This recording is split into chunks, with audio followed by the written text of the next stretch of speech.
अस्सलाम वालेकुम नाज़रीन, आसपास होम कुकिंग में आपको वेलकम करती हूँ। आज मैं आपके साथ हरा कोफ्ता कढ़ाई की रेसिपी शेयर कर रही हूँ, जो कि बहुत ही ज़्यादा मज़ेदार बनती है। हो सकता है आपने ये रेसिपी पहले ना सुनी हो या आपने ना देखी हो या शायद ना खाई हो, मगर इस रेसिपी को देखने के बाद इस रेसिपी को ज़रूर ट्राई कीजिएगा। हाईली रिकमेंड करूँगी आपको। ये बहुत ही टेस्टी और मज़ेदार बनी थी ये कढ़ाई। तो चलें देखते हैं ये मज़ेदार सी कढ़ाई मैंने किस तरह से बनाई है।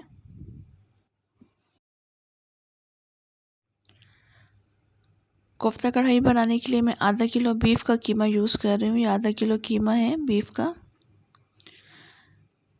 इसके अलावा कुछ हरी मिर्ची इसमें मैं ऐड करूँगी। तकरीबन 8 से 10 हरी मिर्ची हैं, इनको मैं कट कर लूँगी।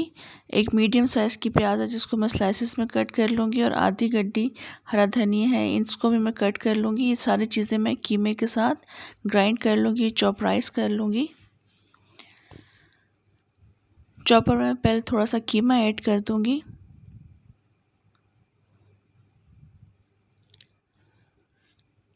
कीमे के साथ ही मैं थोड़ी सी हरी मिर्ची भी ऐड कर दूंगी, और थोड़ी सी प्याज भी मैं जो स्लाइसेस में कट की हुई थी ये भी मैं साथ ही ऐड कर दूंगी। और हरा धनिया भी मैंने इस तरह से कट कर लिया था, और हरा धनिया को भी हम साथ ही कट कर लेंगे और चॉपराइज कर लेंगे।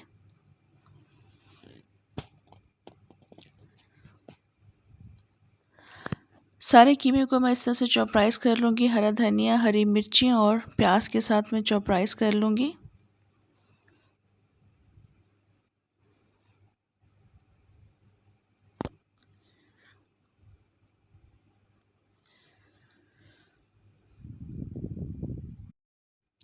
अभी आप देख लें कीमा चॉपराइज हो चुके हैं, और ये हरे रंग का है, इसलिए इसको हरा कोफ्ता मसाला कहा जाता है, कढ़ाई कहा जाता है, क्योंकि इसमें हरा धनिया चॉपराइज किया जाता है। साथ ही इसमें मैं अब बेसन ऐड कर लूँगी, जिसको मैंने भून लिया था। 3 टेबल स्पून बेसन है।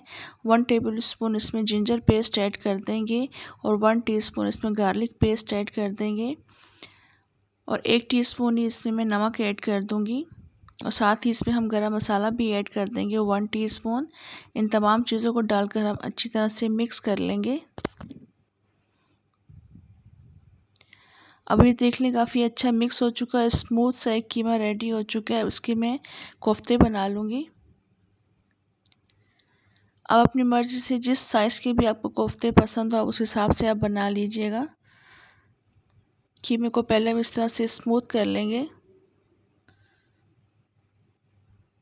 और इस तरह से हम उसकी बॉल्स बना लेंगे। ये देखिए इस तरह से बस इसकी बॉल्स बना लेंगे हम सारी।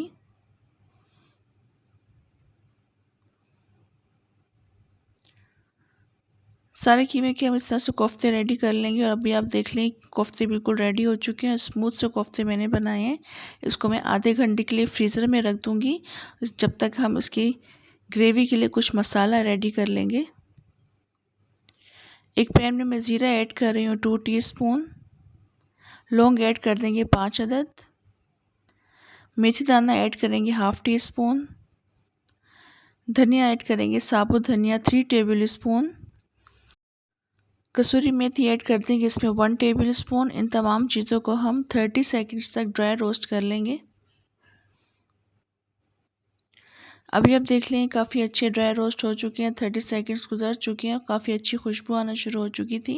तो अब इसको मैं फ्लेम ऑफ कर दूँगी, उसको हम फाइन सा ग्राइंड कर लेंगे। जब तक हम ग्रेवी के लिए चीज़ें रेडी कर लेंगे, 6 अदद टमाटर और 4 टेबलस्पून दही को हम एक साथ ग्राइंड कर लेंगे, बिल्कुल फ़ाइन पेस्ट नहीं बनाएंगे। एक कढ़ाई में मैंने काफ़ी सारा ऑयल ऐड कर दिया है, इसमें हम कोफ्तों को पहले फ्राई कर लेंगे। कोफ्तों को फ्राई करने के लिए स्टार्टिंग में इसको चम्मच नहीं चलाएंगे, इस तरह से हम कढ़ाई को घुमाएंगे। इसको सब तरफ से हम हल्का हल्का सा इसको कुक कर लेंगे, ताकि ये टूटे नहीं कोफ्ते। अभी आप देख लें, थोड़ा इनको मैंने कोफ्तों को अच्छी तरह से कुक कर लिया। थोड़ा बहुत आपको क्रैक्स इसमें नज़र आ रहे होंगे, मगर ये ग्रेवी में जाने के बाद बिल्कुल भी नज़र नहीं आ रहे थे। बिल्कुल स्मूथ कोफ्ते ये रेडी हुए थे। सारे कोफ्ते हम इस तरह से निकाल लेंगे। अब इस कढ़ाई में से मैं ऑयल निकाल दूँगी। काफ़ी ज़्यादा ऑयल है, मुझे जितना ऑयल चाहिए होगा मैं उस हिसाब से ग्रेवी के लिए इसमें से ऑयल कम कर दूँगी। अब इस कढ़ाई में टमाटर और दही वाला पेस्ट ऐड कर देंगे और आप देख लें बिल्कुल फ़ाइन पेस्ट मैंने नहीं बनाया है। थोड़ा थोड़ा से इसमें टमाटर नज़र आ रहे हैं और इस तरह से कढ़ाई में थोड़े से टमाटर नज़र आने चाहिए। बस इसको हम अच्छी तरह से भून लेंगे, बिल्कुल दही और टमाटर का पानी हम ड्राई कर लेंगे।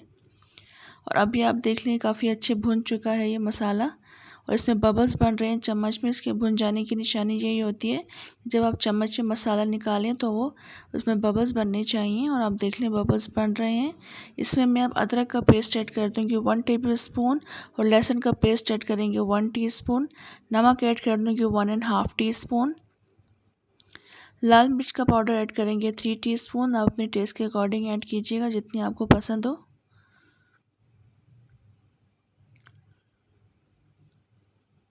इसके बाद मैं हल्दी ऐड कर दूँगी 1/4 टीस्पून और वो रोस्टेड और ग्राइंडेड मसाला ऐड कर दूँगी जो हमने रोस्ट कर लिया था। उसको ऐड करने के बाद हम इसको मिक्स कर लेंगे। 1 से 2 मिनट के लिए हम इसको अच्छी तरह से भून लेंगे इस मसाले के साथ।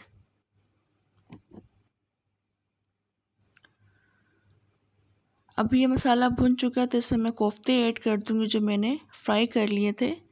कोफ्तों को डालकर भी 1 से 2 मिनट के लिए इसमें कुक कर लेंगे अच्छी तरह से मसाले के साथ, ताकि सारे मसाले का फ्लेवर कोफ्ते में आ जाए।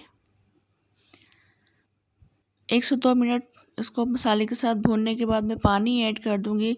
1 कप के बराबर मैंने इसमें पानी ऐड किया है और इसमें पानी ऐड करने के बाद मिक्स करेंगे और मैं मिक्स करने के बाद इसको दम वाली आंच पर कुक करूंगी और कवर करके रख दूंगी तकरीबन 5 से 7 मिनट के लिए। अभी 5 से 7 मिनट गुजर चुकी हैं और आप देख लें काफ़ी अच्छी ये ग्रेवी रेडी हुई है।